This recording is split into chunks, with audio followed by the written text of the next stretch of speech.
kayak ujian PhD ya. Oke, saya akan jawab sedikit-sedikit aja ya. Yang bisa saya jawab, yang nggak bisa nggak akan saya jawab. Tertulis, Pak. Sebagian tertulis nanti. Dari PDIP, Pak Andreas menanyakan apakah ada macam-macam kan. Yang utama adalah apakah kita meningkatkan efisiensi. Kalau di pupuk kan kita sudah akan invest di pupuk ya. Dan kelihatannya sudah akan membaik. Tapi begini, saya monitor proposal-proposal di Danantara. Setiap ada yang berhubungan dengan efisiensi, pengurangan cost, segala macam, saya selalu akan PMN kalau bisa.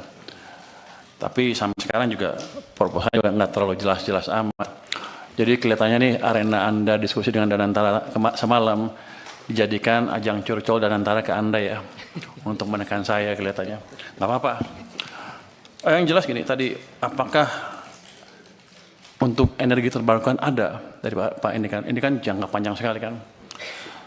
Kebetulan saya beberapa minggu terakhir rapat dengan Pak Presiden dan Menteri SDM, ada desain untuk membuat PLTS menggantikan listrik yang ada sekarang. Investasi cukup besar, bisa mungkin sekitar 75 miliar dolar kalau jadi. Tapi pada waktu diskusi pertama saya melihat cost-nya masih tinggi, masih 9 sen dolar per kWh. Saya bilang kalau gitu sih subsidi saya nambah. Tapi mereka sedang berusaha terus dan kemarin sudah ada berita bagus.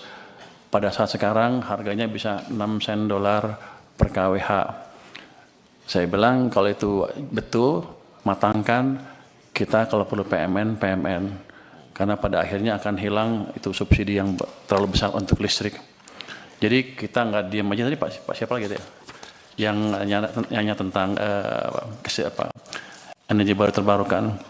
Jadi saya Pak Primus ya. Jadi saya selalu amatin semua proposal yang beredar di kementerian itu, setiap termasuk Danantara ya. Setiap ada yang bisa mengurangi biaya, kami akan ini secepatnya. Tapi kelemahan yang utama memang saya sadar juga di sini waktu saya kan baru minggu ketiga ya, yang nggak tahu semuanya sekaligus kan. Tapi saya tahu bahwa ketika mereka bilang ke saya subsidi ditendang ke tahun depan pembayarannya, maksudnya kompensasi Pak. Kalau subsidi kita bayar ya, yang kompensasi kita tendang ke tahun berikutnya. Maksudnya apa? Ada proses yang lama ini itu. Kan saya juga pernah di private sector kan. Saya ngerti juga itu cost of capital untuk perusahaannya jadi tinggi. Tapi saya baru lihat beberapa 1 minggu terakhir lah. Ke depan saya akan percepat. Jangan sampai kita telat bayar lagi. Kalau bisa sebulan langsung bayar. Kenapa? Karena uang saya juga nganggur di BI itu. Kalau gitu kan masuk ke sistem cepat. Mestinya Danantara harusnya lebih cerdas lagi. Kalau ketika mood saya seperti itu, langsung dia ngadap saya, minta apa. Ini kan enggak, dia ngadap Anda langsung kan, bapak-bapak, ibu-ibu. Padahal sama saya, teman, saya pengawas Danantara, awas besok.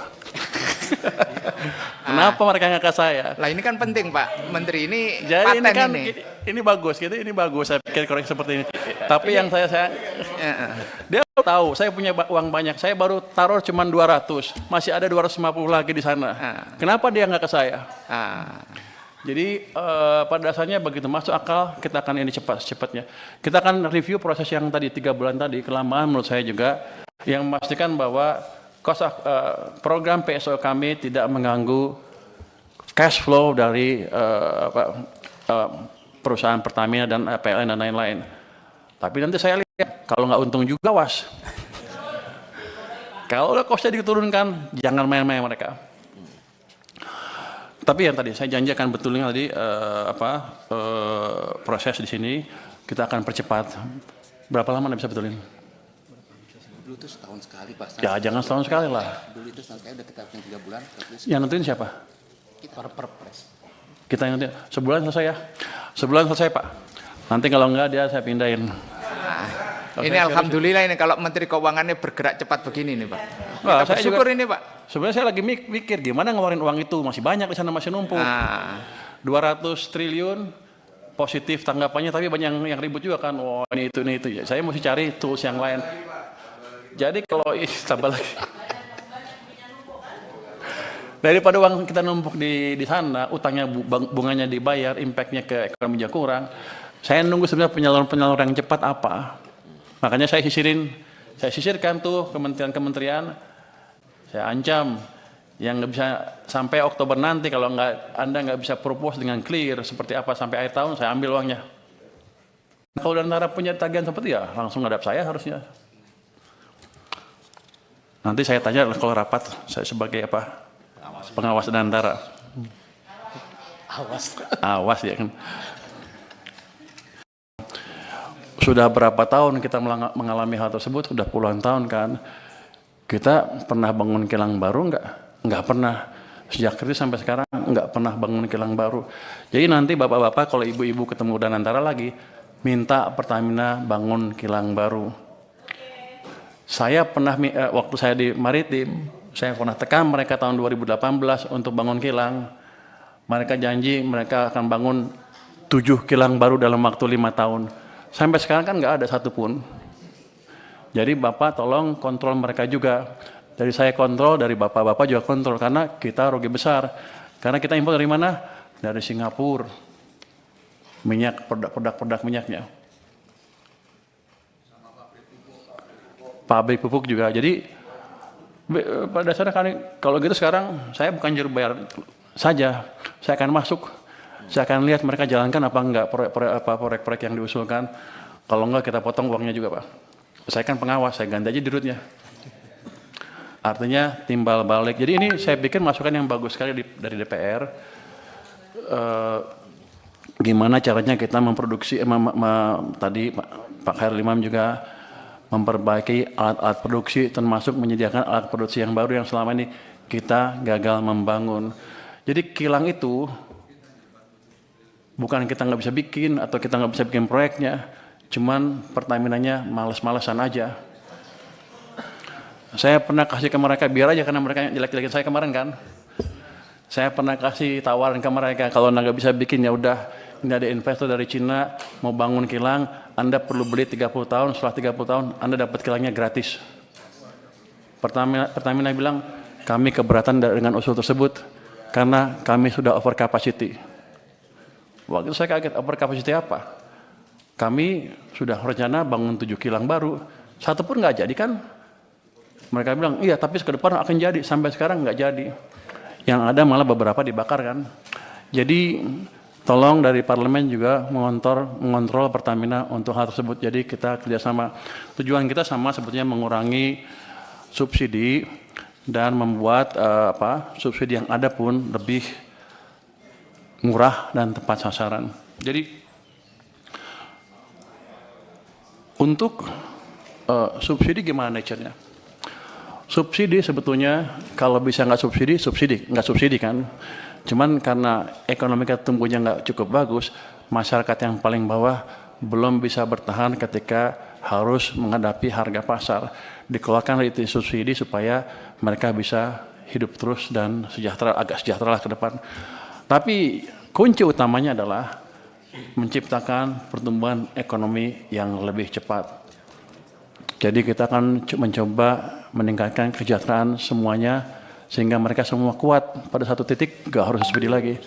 Jadi langkah itu ke depan menciptakan pertumbuhan ekonomi yang lebih cepat. Makanya saya setuju banget dengan ambisi Pak Prabowo untuk menciptakan pertumbuhan ekonomi 8%. Walaupun susah mungkin ke 8, tapi selama kita bergerak ke arah sana dan bukan ke arah bawah seperti sebelumnya, harusnya cita-cita lama-lama akan tercapai juga. Jadi saya mohon Komisi 11 mendukung saya dalam hal itu, bersama-sama menciptakan tadi pertumbuhan ekonomi yang lebih cepat. Terus untuk data gimana tepat sasarannya, itu kita punya DTSN ya tadi ya. Ini sudah siap, sudah dipakai oleh Menteri Sosial ya, Kemensos, tapi belum dimanfaatkan oleh Menteri ESDM. Kami akan diskusi dengan mereka supaya mereka betul memakai data sen tersebut ke depan. Tapi sama juga, selama ini rupanya kita nggak bisa ngitung, nggak pernah monitor ya. Belum pernah survei dan sebagainya. Saya akan minta BPKP untuk mensurvei gimana pelaksanaan subsidi itu. Dan saya akan minta betul mereka jalankan, jadi kalau ada yang menyeleweng-nyeleweng, hati-hati aja nanti. Jadi selama ini rupanya belum dijalankan. Apa lagi? Jadi gini Pak Mawancik Hasan, dengan tadi perubahan peraturan tadi dalam waktu sebulan ya, harusnya carry over nggak akan banyak lagi. Mudah-mudahan paling mepet-mepet harusnya Januari bisa dibayar. Kalau mepet, kalau ada persiapan kan, habisnya kan Desember kan nggak bisa langsung bayar kan, paling Januari harus dibayar. Jadi nggak lama-lama amat itu carry overnya. Saya pikir itu. Bapak mau cerita tentang bansos MBG. Oh, ada tadi, tapi bukan dengan subsidi itu. Ada tadi Pak Mas Bahkan sudah jelaskan bahwa ada 1.300 triliun rupiah sudah langsung ke masyarakat. Jadi subsidi seolah berkurang tuh nggak berkurang betul sebetulnya. Ada program-program pemerintah langsung yang langsung menunjang kehidupan masyarakat. Ini tahun 2026 ini kuartal. Subsidi kompensasi energi belum sebenarnya tepat sasaran. Ini ada bansos 137,5 triliun, ada MBG 335 triliun, ada subsidi kompensasi energi 429,4 triliun. Jadi selain subsidi itu, let's say, yang itu jangan hitung lagi kompensasi. Jadi ada 130 dan 335 triliun yang langsung disampaikan ke masyarakat. Nanti itu kalau yang atas tadi memang kurang, kita akan bisa tambah sesuai dengan kebutuhan. Jadi kami tidak pernah merupakan beban yang dihadapi oleh masyarakat, utamanya ketika ekonominya sulit seperti kemarin. Mudah-mudahan ke depan semuanya bisa membaik lagi. Saya mohon dukungan dari Komisi 11 agar betul-betul fiskal kami betul-betul bisa menjadi shock absorber yang efektif ketika ekonomi sedang turun. Saya harus menjelaskan apa itu shock absorber. Kira-kira seperti countercyclical. Kalau ekonomi lagi bagus ya mungkin masyarakat punya uang banyak, ya nggak apa-apa, belanja sendiri.